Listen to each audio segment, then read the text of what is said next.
Hello, everybody. So welcome to Jyotish High Learning. I'm Joachim, your host. And in today's video, I would like to discuss or give a presentation or give a talk on Swāti Nakshatra. So if I was browsing through my videos and I noticed there is like 3 nakshatras still staying a little bit in the background, and it is Swāti Nakshatra, Satabhishak Nakshatra, and Revati Nakshatra. However, I've been talking about Rahu's transit in Revati Nakshatra, but yeah, as just to continue the series here of nakshatras, then all of the nakshatras will have been covered and there will be access to each of the nakshatras.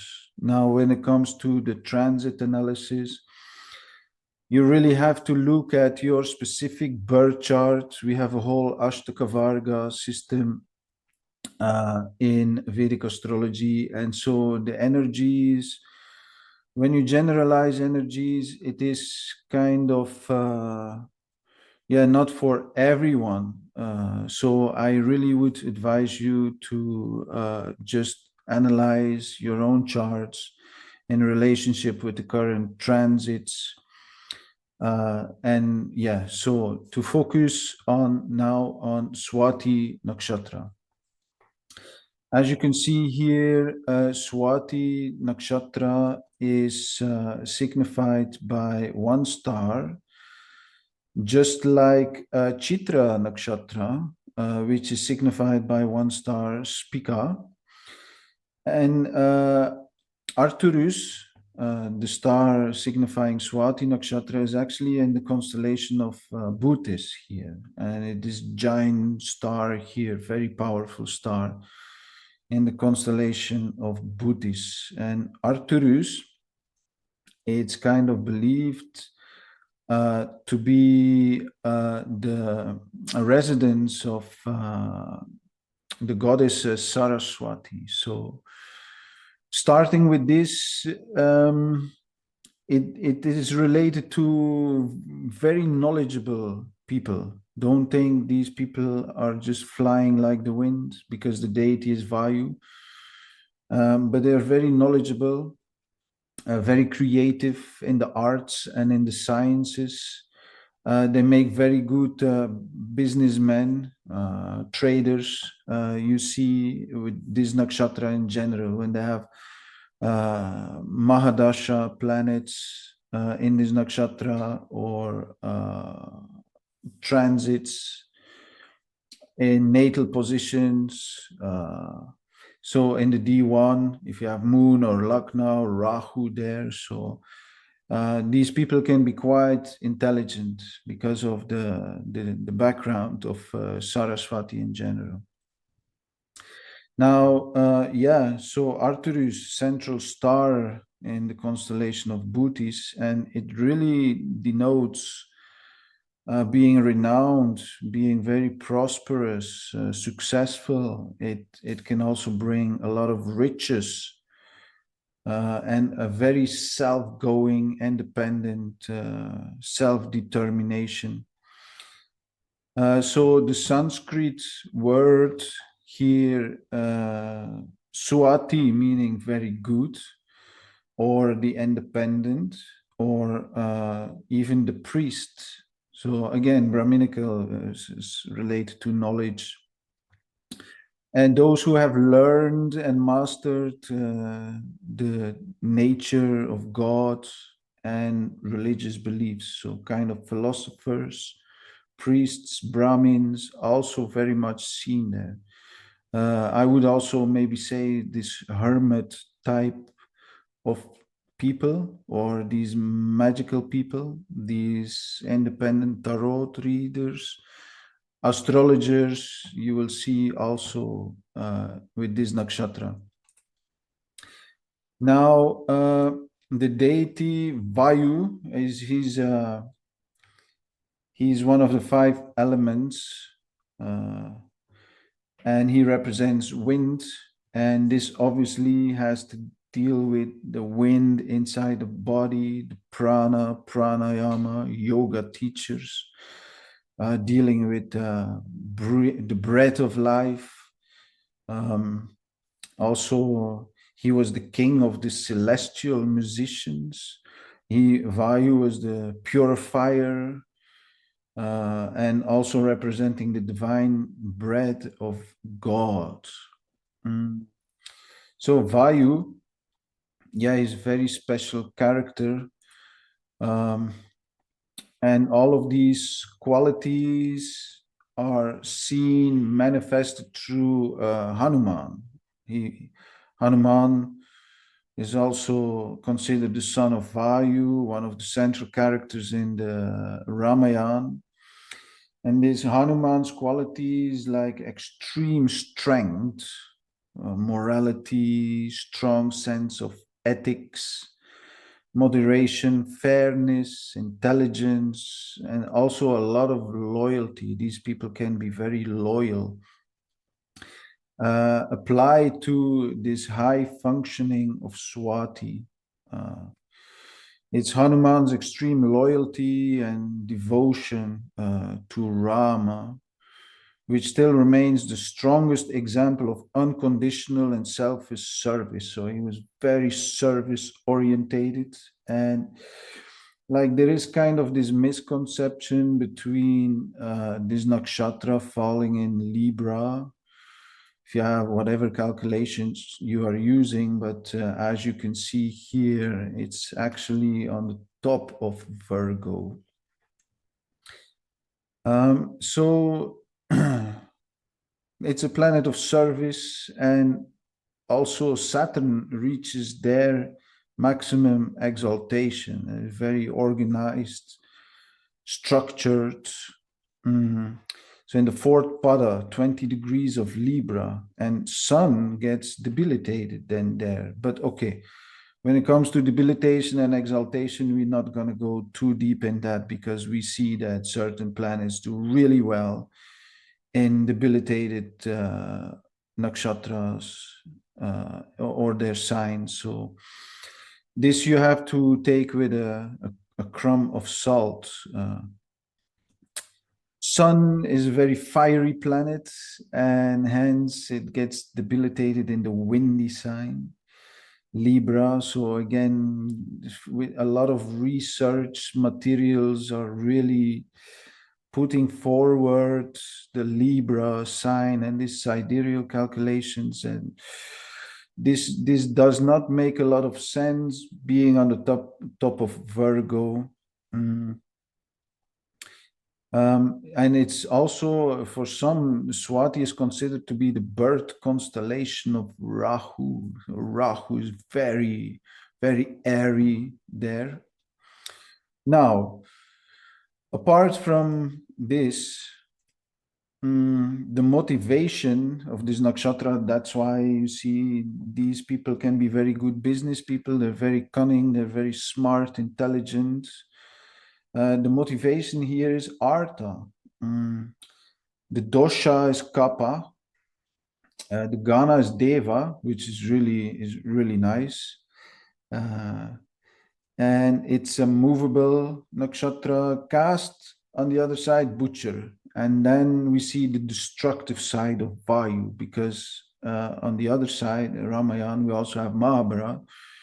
Then you have Bhishma, and he was extremely strong. So especially in the 1st house, you will see very muscly people, like these gym goers lifting weights, having a lot of muscle, a lot of strength.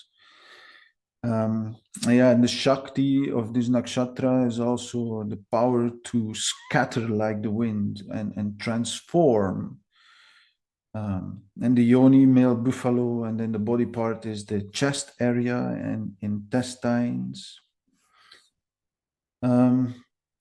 So yeah, the guna tamas. So when like a very kind of afflicted planets or conjunctions or planets with an aspect of an aggressive Mars in Purvashada or Purva Bhadrapada, then really this Tamasian side, butcher casts, power to scatter around like the wind can come up. So you have to, these people really have to take control of this windy area by knowledge, Saraswati, by pranayama, yoga, breathing techniques to really calm down. Because if those people go after you, they will destruct themselves and everything around them.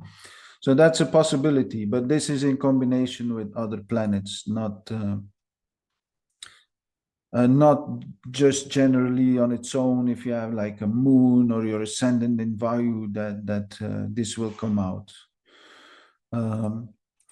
So the symbol of this nakshatra is a shooting plant.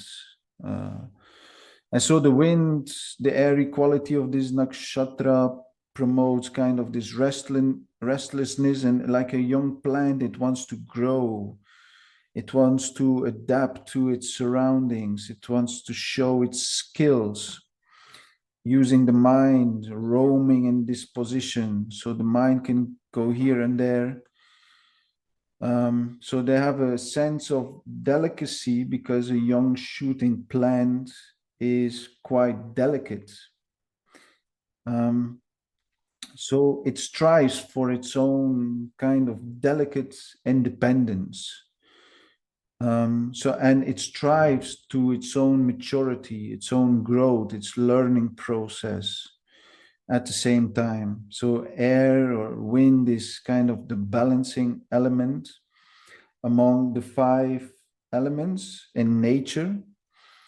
And this nakshatra is then also this balancing pivot point in the zodiac. So also, because we see it's kind of in the same area of Spica, we have this whole Spica Chitra kind of Ayanamsa schools having this as the equilibrium point of the nakshatra mandala. So it's kind of the middle nakshatra with 30 nakshatras on either side, and it represents the atmospheric aspects where there is kind of neither a storm or neither the calmness, and you have a lot of kind of this gentle breeze blowing in Swati when everything is in balance, when everything is growing, when they're learning, progressing, being proactive. So Swati represents the period in life where smooth sailing can take place under balance. And therefore, these people, when they master these skills, they become very successful. After, of course, the struggles of finding the right place in society after school, for example, you can see these natives having some difficulty finding the right place, but once the roots kick in, they find their balance, they become very successful people in society. So yeah, like I said, the butcher class can be highly destructive here, unforgiving force. When this air, when the strength also, when all of this is not in balance, when people, for example, take a lot of steroids, they have a lot of muscle, they can become aggressive. And these Swāti natives, under malefic aspects, can be very ruthless in their approach, especially when they're gaining strength and power over time. And also afflictions, especially related to second house or second lord, can give bad breath. So again, pranayama is involved, drinking water with peppermint drops, for example. And then in general, these natives kind of love music, and they show a lot of talent in the creative and artistic pursuits. So the strength of Swati here is they are very clever in trade, commerce, and business. They are truth seekers. But at the same time, when all of this in balance, they are can be very tender and kind, accurate and delicate. Very optimistic when they are searching and growing, involved in spiritual and humanitarian causes for the benefit of this world, balancing the world's energies. They, as we see this Brahminical part here of higher learning, knowledgeable, independency. So these people can really much enjoy the company of spiritual minded people, religious people. They like traveling, going from one place to the other. They have interests in sciences and philosophy, very independent by nature. Again, with Saraswati here, and especially with second lord or second house involved, or third house, you see a very good communication skills. So if you want to be successful in trade, you see these people being very having very strong, delicate communication styles. They can be very disciplined, especially Saturn is at his full exaltation there, friendly, pure. They desire harmony, structure, very honest and very rational, logical people. And then, yeah, the downside, they can be very restless, unable to recognize their own limitations because of the growing aspect, the maturing and the strength aspects. They sometimes forget to see the limits. Once they reach limits, they quickly are able to cross boundaries, resulting in losses of property, losses in finance, loss of reputation, status, especially with malefic influences in a 10th house, career. They can be very critical. And then another thing is when they're very spiritual by nature,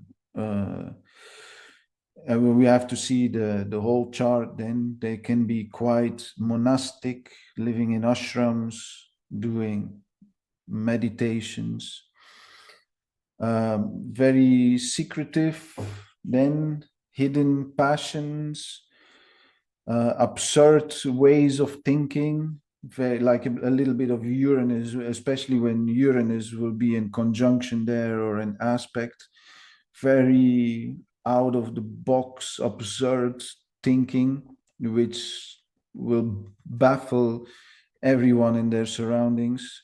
They can be vulnerable because of their delicate, sensitivity, easily influenced by others, too much self-centered and focused on their own personal gains, and can be temperamental. Yeah. Now, yes, Saturn, Rahu, Venus can give very favorable results in Swāti Nakshatra when they're nicely placed in the overall chart. Rahu especially can give material wealth, especially in the 10th house or the 11th house. or yeah, kind of maybe more Venus in the eighth house when it comes to partners, resources, or gifts and charity. Mm. But Rahu, yeah, with Rahu, you have to pay a little bit attention because it can become very unstable. Well, so like a little bit Punarvashu here, gaining, losing, gaining, losing. Saturn gives structure, stability, steady disposition, and reduces actually this oscillation, and really balances this excess air in the nakshatra. Now Venus can give very strong independence or self-centeredness, and related to seventh house could be the spouse. If it's sun in Swati, could be the father. And also Mars can do very well in Swati, especially in the houses where he gets this directional strength, also like 10th house, because 10th house is the original Capricorn house, and Mars is then in its exaltation sign of Capricorn. So yeah, that was kind of it. On the remedies, yeah, the Arjuna tree can give this balance of this dosha. So the Arjuna tree, I have it also in my book on medical astrology. In my online classroom, all the research papers on nakshatras and astrology, transits, gochara, and all of these things are for free download there. You can check this through my webpage, jhl108.com. The link is in the description box. And also I use a special kind of Ayanamsa, which only Kala Vedic astrology software grants. So, and this information on which settings that I use is also on my webpage. So if you have any questions, you can also, my contact details are there, and you can apply for your free birth chart, tropical Rashi, sidereal, nakshatras, Ardra, galactic plane, as the Ainamsa. And so, yeah, that's it for Swati Nakshatra. And then only two left, Satabhishak and Revati. So as you can see here, to conclude, Arcturus, it is more related to the Virgo sign here. And then, yeah, Libra is quite far away, in my opinion. It's more on top of Spica. So Chitra Nakshatra, Swati Nakshatra, they're kind of very close together. So yeah, I just wanted to share with you this kind of, yeah, we have to take it as it is, and not speculate too much. But the nakshatras are calculated sidereally, but over here we see moon is right here at the ecliptic. So it's something which I wanted to point out, and which I'm going to do a little bit more research on. So probably I will share that in the future. And I will see you in the next video.